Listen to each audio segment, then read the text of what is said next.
پہ ایک بات روک کے میں عرض کروں، جو لوگ کہتے ہیں نا جی ملا کی دوڑ مسجد تک ہیں، ملا کی دوڑ مسجد تک، میں نے کہا وہ معراج کا قصہ بیان نہ کیے کریں جی، معراج کا قصہ سن کے سبحان اللہ پڑھنا ان کا نہیں بنتا۔ میں نے کہا امام الانبیاء علیہ السلام کی سیر ایک مسجد سے شروع ہو کے دوسری مسجد پہ ختم ہو رہی ہے، سبحان اللہ، اللہ اکبر کبیرہ، سیر ہے حضور کی ایک مسجد سے شروع ہو رہی ہے دوسری مسجد پہ ختم ہو رہی ہے، من المسجد الحرام الى المسجد الاقصی۔ خالق اور مالک نے یعنی ایک طرف سے یہ جملہ جو ہے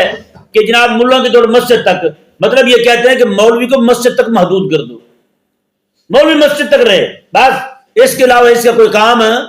نہیں ہے۔ میں نے کہا تمہیں نہیں پتا حضرت ابوبکر صدیق رضی اللہ تعالیٰ عنہ حضور کے مصلی کے امام بھی تھے اور ساتھ ساتھ آقا علیہ السلام کے نائب بن کے حکمران بھی تھے۔ حضرت مولا علی رضی اللہ تعالیٰ عنہ باوجود اس کی کہ آپ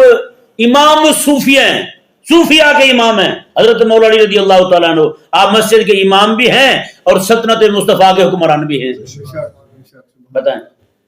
تو پھر اس طرح کی باتیں کرنا یہ صرف اور صرف نعوذ باللہ من ذالک یہ لوگوں کا ذہن خراب کرنے والی بات ہے۔ اللہ تبارک و تعالی سمجھ عطا فرمائے۔